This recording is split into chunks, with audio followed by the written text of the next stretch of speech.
Today we will be reviewing the Steelseries Kana. This mouse in design is very similar to the Steelseries Zai, Sensei, and Kinzu. The size is a bit smaller than the Zai, but a bit larger than the Kinzu. Also, this mouse only has one side button on each of the sides. As you can see, the side buttons are a bit oversized, which means that they're very easy to accidentally hit. But before we get into the negatives, let's talk about a couple of the positives on this mouse. I do want to mention that as of March 17th, I am using the newest firmware possible for this mouse.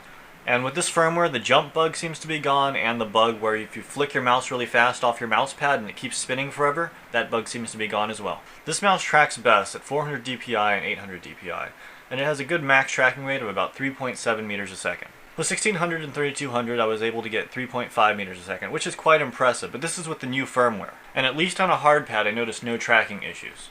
But what about cloth pads, you say? This mouse has the worst mouse feet of any mouse I've ever tried in my entire life. When I tested this mouse on my Goliathus control, it felt like moving it through heavy carpet, and it actually tore my Goliathus at one point. So I decided not to test it on any other cloth pads. Now, SteelSeries does have a website where you can get free mouse feet replacements. I ordered some a couple weeks ago and they haven't come in yet, but when they do, I'll let you guys know. I will also include a link to the page in the bar.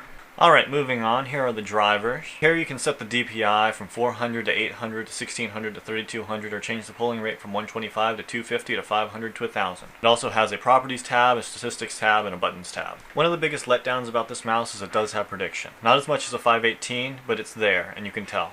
The left click and right click feel cheap, and as I mentioned earlier, I'm always accidentally clicking the side button. The liftoff distance is definitely higher than the Zowie at about 3 millimeters, and the mouse weighs in at about 78 grams. The sense of position is in the center, maybe a little bit below the center, but very close. And that's about it. Here's a list of the specs, so please rate, comment, and subscribe.